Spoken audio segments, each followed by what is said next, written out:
Assalamualaikum warahmatullahi wabarakatuh. Waalaikumsalam warahmatullahi wabarakatuh. Terima kasih Ibu, waktunya sudah diluangkan untuk saya. Alhamdulillah saya bisa mewawancarai Ibu kemarin karena waktunya sempit. Kebetulan Ibu juga banyak acara acara dinas, jadi ada beberapa hal yang akan saya tanyakan ke Ibu mengenai hal-hal identifikasi masalah. Tapi sebelum itu saya perkenalkan dulu mengenai tugas ini. Saya Sukim dari SDN Center Barat 15 Pagi. Saya kebetulan menjadi peserta PPG dan menjadi mahasiswa dari kategori 1 yang berada di Universitas Negeri Manado di tahun 2022, dan ini kebetulan sudah hadir di depan saya di kepala sekolah SDN Center Barat 15 Pagi, Ibu Hajah Nurhidayati yang saya hormati. Nah, mengenai hal identifikasi masalah, ada beberapa masalah yang diidentifikasi mengenai pembelajaran. Salah itu ada penyebab-penyebab yang utama tentang itu menambah lambat menulis di pembelajaran itu bagaimana Bu? Ya.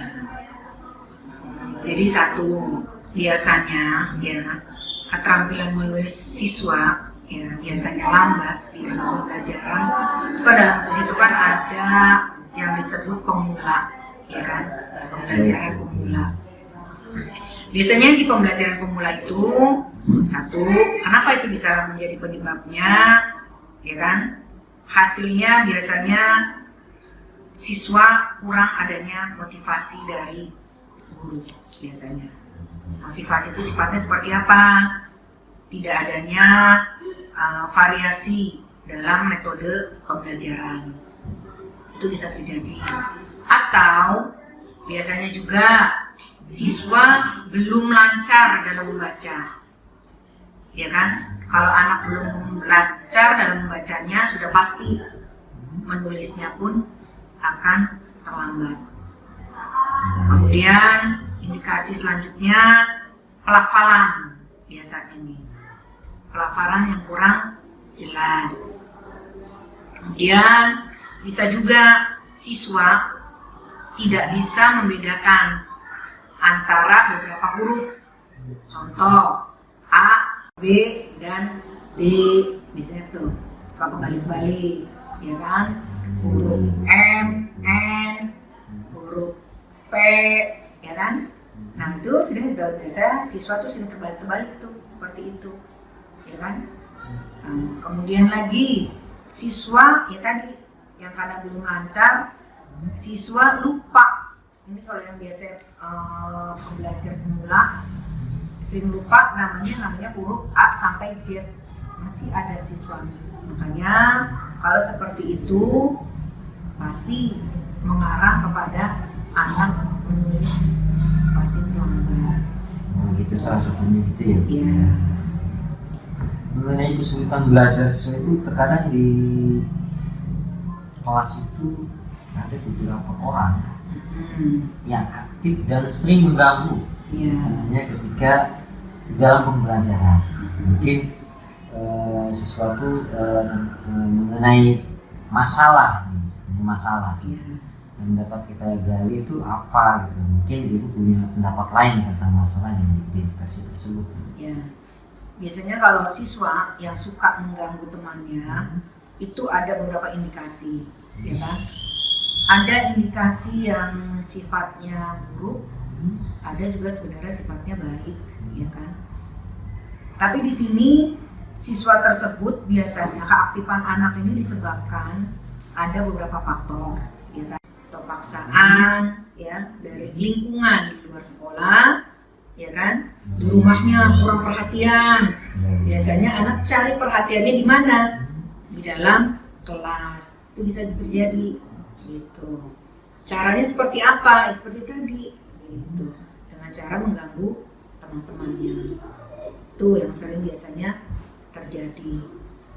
Oh, gitu ya. Berarti masalah tersebut ada kaitannya dengan siswa itu malas sekolah atau jarang masuk sekolah ya Bu ya.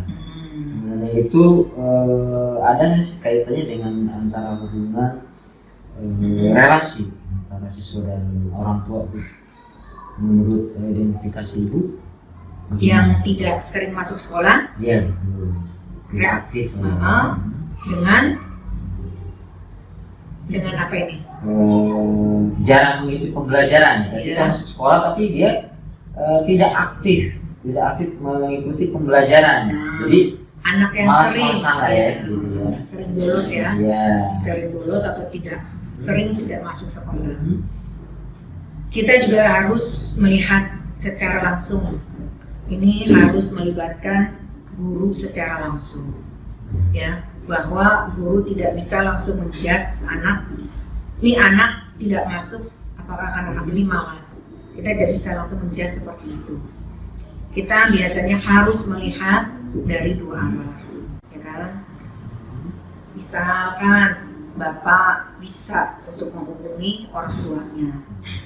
Dikhawatirkan bahwa anak itu memang mempunyai kondisi kesehatan yang tidak baik, bisa faktor kesehatan, ya, seringnya dia tidak masuk sekolah, atau biasanya minat bakat anak, ya kan, yang berhubungan bakat minat anak, dia merasa bosan, itu bisa juga.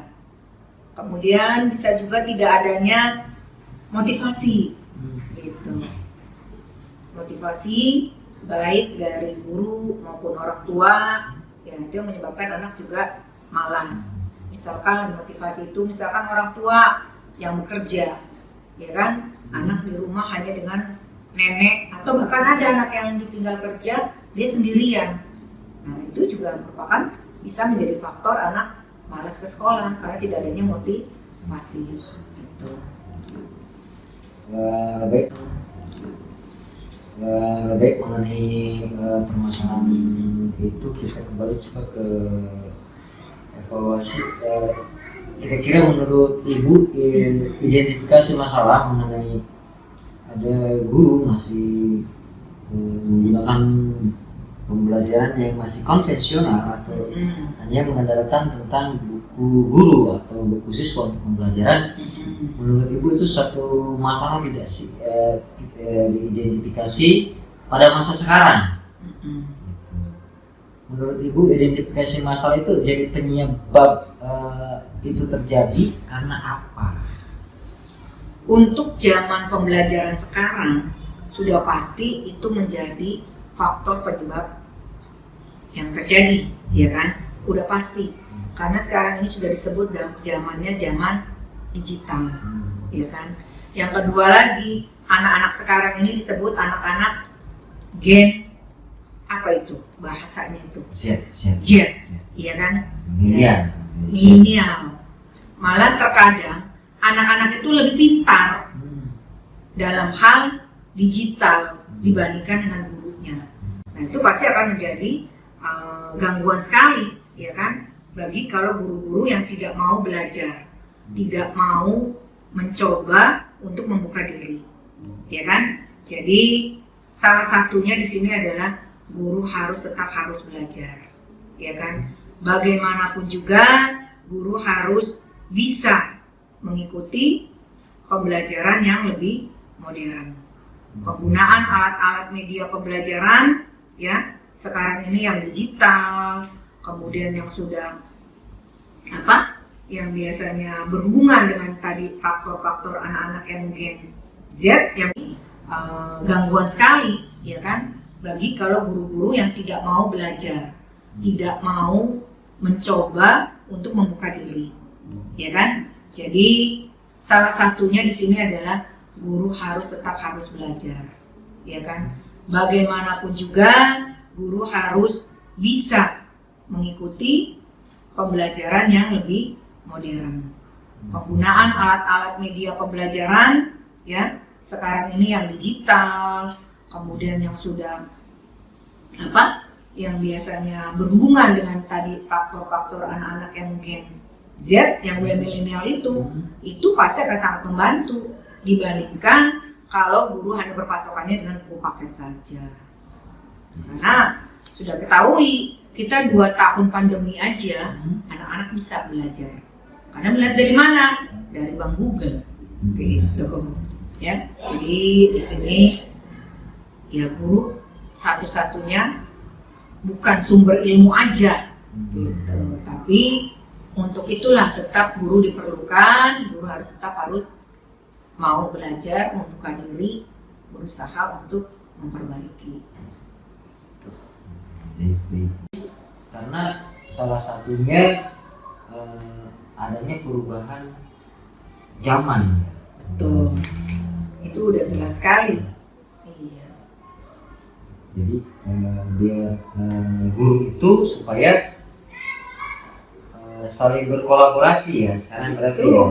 Jadi kalau dulu mah guru masih salah satu-satunya sumber ilmu, ya kan? Sumber informasi. Zaman kita masih sekolah, belum adanya teknologi seperti sekarang. Pasti guru merupakan orang satu-satunya yang merupakan sumber informasi, sumber ilmu.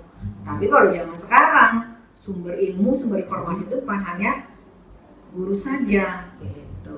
Makanya kalau guru tidak mau terbuka atau guru tidak mau belajar, membuka diri ya untuk terus belajar, itu pasti akan ketinggalan. Gitu. Baik. Mengenai masalah yang diidentifikasi itu banyak guru-guru mengenai yang tadi diungkapkan bahwa masih bersifat konvensional. Jadi kenapa guru-guru itu belum memaksimalkan pembelajaran berbasis inovasi atau teknologi? Ada nggak sih masalah yang tergabung di dalam masalah ini? Gimana? Ya seperti tadi yang sudah dikatakan, ya mungkin itu juga merupakan salah satu juga bisa penyebab. Kemudian lagi bisa jadi keterampilan guru di sini, ya kan? Keterampilan guru yang belum mumpuni, itu juga menjadi salah satu faktor, gitu, ya kan? Makanya dibutuhkanlah yang namanya yang disebut berguru dengan kawan, gitu ya. Itu sebenarnya harus tuh, ya. Membuka diri ya Bu. Tuh, ya intinya semua guru harus membuka diri, gitu. Berlapang dada dengan zaman yang sekarang yang ada, gitu. Tidak bisa selama masih menjadi guru, ya harus bisa membuka diri, berlapang dada. Gitu. Baik Ibu, mungkin masalah yang diidentifikasi untuk sementara ini cukup. Ini pertanyaan terakhir nih buat Ibu, khususnya bagi saya yang sedang menjadi mahasiswa di program PPG Universitas Negeri Manado. Pesan-pesannya apa sih buat saya ketika saya pas bisa mengikuti program tersebut sebagai ibu kepala sekolah? Saya berpesan sangat banyak kepada Mas Sukim, ya, bahwa saya percaya Mas Sukim dapat mengikuti PPG ini dengan secara baik. Kalau pesan dan kesan saya berharap dengan Mas Sukim mengikuti PPG ini nantinya bisa menularkan ilmunya kepada teman-teman. Yang kedua lagi, saya pun berharap dengan setelah mengikuti PPG juga dapat meningkatkan, ya kan, meningkatkan prestasi masukin di khususnya di pembelajaran di SDN Center Barat 15 ini. Kemudian pesan saya sudah pasti bahwa Mas Sukim ini termasuk salah satu guru, ya, yang dapat diandalkan, ya, dan saya yakin bahwa Mas Ujung dapat menyelesaikan PTG ini dengan baik dan hasil yang memuaskan. Amin. Terima kasih Ibu atas kesan-kesannya. Demikian wawancara dengan Ibu Kepala Sekolah yang bisa lanjutkan dan untuk mengisi program ini. Saya akhiri. Assalamualaikum warahmatullahi wabarakatuh. Waalaikumsalam warahmatullahi wabarakatuh.